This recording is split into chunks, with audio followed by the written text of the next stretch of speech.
Welcome back for another Music Theory Bite. In this video, I'm going to be talking about singing intervals in an atonal context. If that sounds like something you'd like to learn more about, then this is the video for you. So I've already made 4 other videos about singing intervals, but all of those dealt with singing intervals in a tonal context. So when we start thinking about intervals atonally, that is, without having a tonal center set up first, we need to think about them in a slightly different way. And it has a lot to do with our tuning systems and how things work. If you think about it, when we think about intervals, we label them in traditional terms based on where they show up in a scale. So for example, a major third indicates that there are 3 scale degrees in between the 2 pitches. And because it's music, of course, we always start counting with the first pitch, so it would be scale degree 1 to scale degree 2 to scale degree 3. That creates a third. Likewise, a perfect fifth involves 5 scale degrees, the distance between those scale degrees. When we're talking atonally, one of the whole purposes of atonal music is to get away from the tonal implications that underlie music altogether. So it seems kind of ridiculous in a way to be using terms like thirds and fifths and sevenths and sixths when describing music that is purposely intended to get away from those types of labelings and that type of thinking. So as a result, what we do instead is we label these intervals based on the number of semitones, the number of half steps, equally tempered half steps, I should say, that go into each of the intervals. And here's how the system works. So if we start with our smallest interval, a perfect unison, there's no difference between the 2 pitches. There's no space between the 2 pitches, so we're going to label that with a 0. There are 0 semitones between the 2 pitches of a perfect unison. If we spread it out just a little bit, we now have a minor second, and there's 1 semitone, or 1 piano key, they're adjacent piano keys, that separate these 2 pitches. So we're going to call that interval size of 1. Make it a little bit wider, the traditional major second becomes a 2, a minor third is a 3, a major third is a 4, a perfect fourth is a 5, a tritone is a 6, a perfect fifth is a 7, a minor sixth is an 8, a major sixth is a 9, a minor seventh is a 10, which oftentimes, because we need to differentiate between how different numbers are used, we'll label with the letter T instead of the number 10. You'll see why once you start doing a little bit more atonal analysis. A major seventh is an 11, and a perfect octave you would think would be a 12, but since we assume something called octave equivalence in atonal music, we're going to start over again at 0. Now we could go on and say 12, 13, 14 for our compound intervals, but most of the times when we're talking about these types of intervals, we're just going to stick with the simple qualifications for those, and we're just going to start again at 0 when we reach the octave. So when we have an interval then, we can designate the direction ascending, descending by using an arrow or a plus or a minus sign. So if I wanted to sing a major third up in traditional terms, I could call that a +4. A minor sixth down would be a -8. So what do you need to do? Well, for starters, you need to memorize the new atonal names for each of these intervals. You need to be able to quickly think a major third, well, that's a 4. A major sixth, that's a 9. A minor 7, that's a 10. Just have those memorized, because that's part of understanding how to work with atonal music, is having the terminology memorized so that you can start to put it together in a way that makes sense. Next, what you're going to do is you're going to start to learn your atonal intervals by equating them to the tonal intervals that you already know and love. You should probably check out my other videos on singing tonal intervals. I have 4 of them: singing intervals 1, singing intervals 2, 3, and 4. Check those out for the process for singing each of those intervals. You're going to start out by using that process and simply replacing the name of the interval, such as perfect fifth. In tonal terms, that would be 1, 5, perfect fifth. In atonal terms, it would be 0, 7. So it's just going to be a change in name for starters.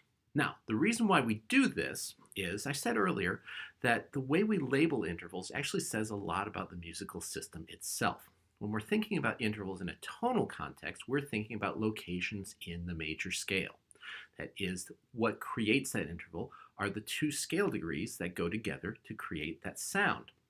And if you think about it, there are lots of different types of intervals of the same size in a major scale. So for example, a major third, 1, 3, major third, or it could be 5, 7, major third, scale degree 5 up to scale degree 7. In fact, sometimes my students are a little bit surprised when I'll hear a student sing a major third like that, and I'll say, where's tonic? Because I think you're singing a 5-7 major third instead of a 1-3 major third. And sure enough, they'll think about it and they will end up realizing that their tonic is in a different place than they expected it to be. The reason is, when we're dealing with scale degrees and we're dealing with tonal music, we're oftentimes not really dealing with equally tempered scales. Even though the piano is tuned to equal temperament, most of the time we actually don't sing an equal temperament when we're singing tonally. So for example, my major third, 1, 3, 3, 2, 1, sounds like a major third. If I change that to a 5-7 major third, 5, 7, 7, 1.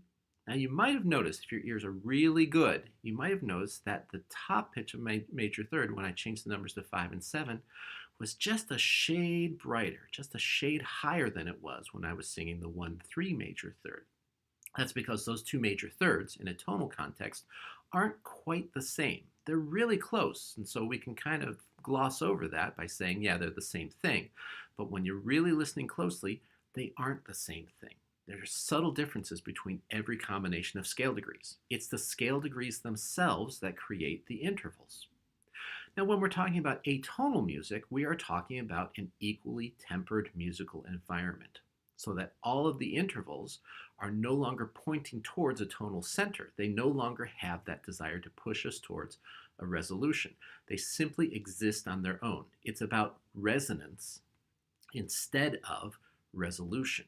That is how the sound of the intervals work. So instead of thinking about the pitches, the scale degrees that create the interval, what we're interested in is the sound of the interval, the space between the pitches that creates the interval. Oftentimes think about it as a good metaphor as a forest. In tonal terms, the trees are the things that make up the forest. In atonal terms, it's the space between the trees that makes up the forest. It's a very subtle difference between how we think about the different types of music, but it is really important in understanding the new musical environment that is atonality. Now, why do we need to do this? Because ultimately, when we're dealing with atonal music, we want to be able to hear music not as collections of scale degrees, but as spaces, as intervals that create a new, unique sound based on resonance instead of resolution. So when you go to sing your intervals, your atonal intervals, you're going to start by singing your traditional intervals as you already have and just relabeling them. 1, 3, major third, and then we're going to change that to 0, 4 for an ascending +4. And then eventually you want to make sure you're listening to that very carefully and getting used to just the sound of the +4. Not how the scale degrees want to get back to tonic, not how they are suggesting a tonal center, but just the resonance between those two pitches. That's the important thing. A good way to practice this is with a tuner. There are great tuning apps also available that you can get for your phone, your personal device, and simply sing the pitches, make sure they are perfectly in tune, because almost all those tuning apps are based on equal temperament, and sing the intervals, and then compare them to what you would sing in a tonal environment. And I think you'll find that they are a little bit different.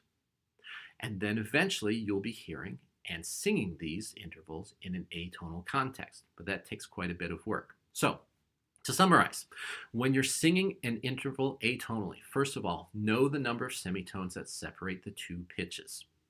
Second, you can begin by hearing them in a tonal context and then changing the labeling, but eventually you want to get to the point where you are just hearing the interval, the quality of the interval as it is for itself, its resonance, and you are just picking off those pitches that create that resonance. You're focused on the distance between the two pitches and the sound that that creates rather than the two pitches themselves. Well, that does it for this video. If you found it helpful, please make sure you like it. Feel free to leave constructive comments below, and as always, make sure you subscribe to my channel for the latest music theory bites as they become available. Until next time.